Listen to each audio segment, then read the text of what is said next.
I left Britain about a month and a half ago to get to Hubei province in China, and at the time I thought this was a really stupid decision. So I did not expect the situation that we're in now, that actually Wuhan is safer than Britain. How has China taken control of this crisis?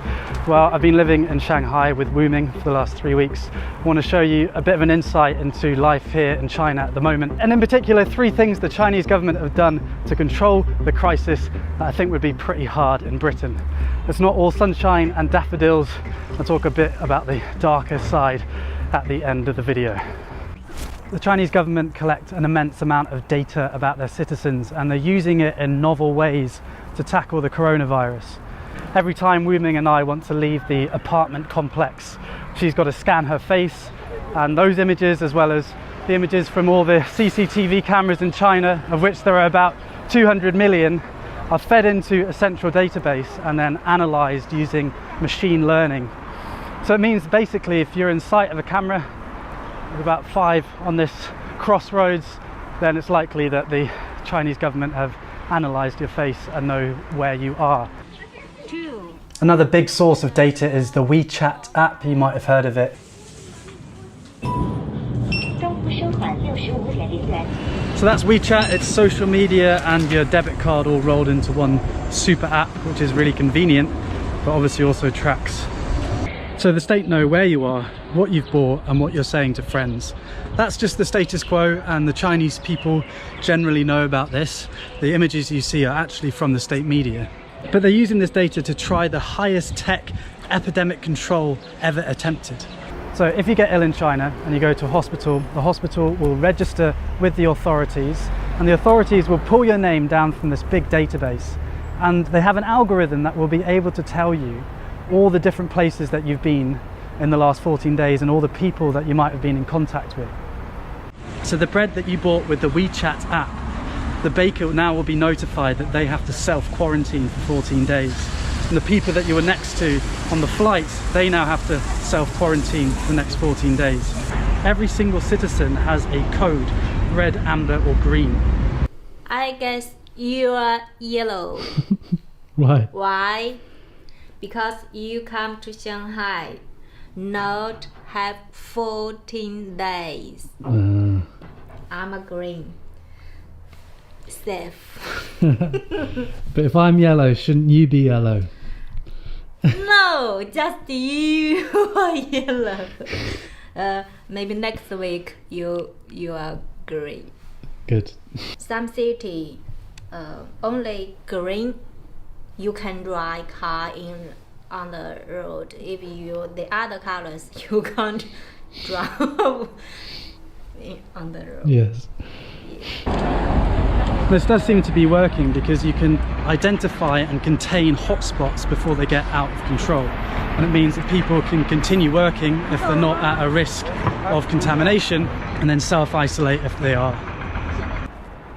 We're in Shanghai, which is about 500 kilometers away from Wuhan, and the city's been locked down for months now. I mean, it's beginning to come back to life a bit.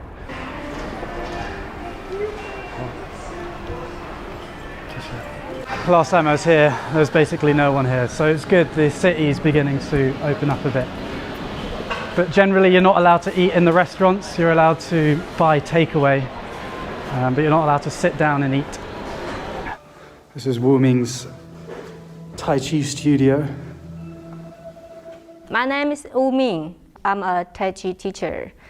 This is my Tai Chi school because virus, so we can't teach our student. I don't know when we can open the door and welcome my student. Maybe next, maybe month.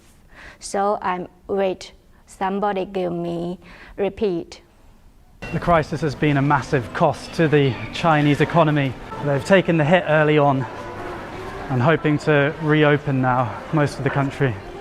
Every single person that comes into China now has to self-quarantine for 2 weeks. So every day I had to fill in this grid with my temperature. I'm just doing it now. 35.7. I don't know if that's low or not, but it's not a fever. And any flight coming into the country is screened. We've been waiting in Shanghai airport for about 2 hours now. We'll get there eventually.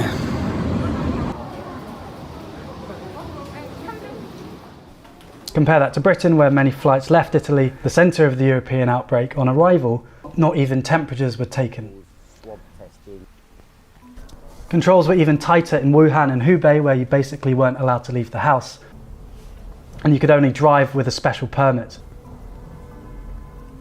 It's been the most aggressive disease control attempt ever in history. And it does seem to be working, because if people stay at home, the only people they can infect are their families, and then the transmission of the virus stops.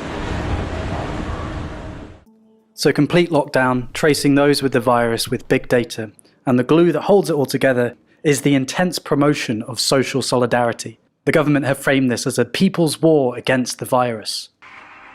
There does seem to be a coming together of China. For example, 20,000 medical workers flew into Wuhan to help with the crisis. There's moving images of the doctors, both male and female, having their hair cut because supposedly there isn't time to shower. These messages of solidarity are all over social media and big adverts like these. 加油中国 We do it. Overcoming the epidemic requires collective action and personal sacrifice, like not panic buying and staying at home when you're told to. And the Chinese state has tools like these, screens in every public space, as well as controlling social media, and that has meant that the Chinese populace has complied with the requirements to control the virus, and not only comply but feel proud about it, at least on the whole. Comparing these bold actions of the Chinese state against Britain's response, which has been wash your hands, it could make Western democracies look impotent, and that's certainly the narrative that the Chinese media are pushing. But as you've probably thought to yourself watching this video, there are downsides to these policies.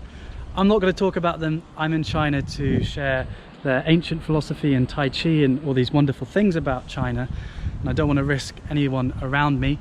But if you want to learn more, I would read Orwell, and I've linked some articles and videos in the description. I'd love to hear your thoughts on what we should and shouldn't take from China's experience. In this time of crisis, where I'm worrying about my loved ones like I imagine you are, I hope that we can get through this, and I hope that we remember our values, the values of freedom and mutual respect.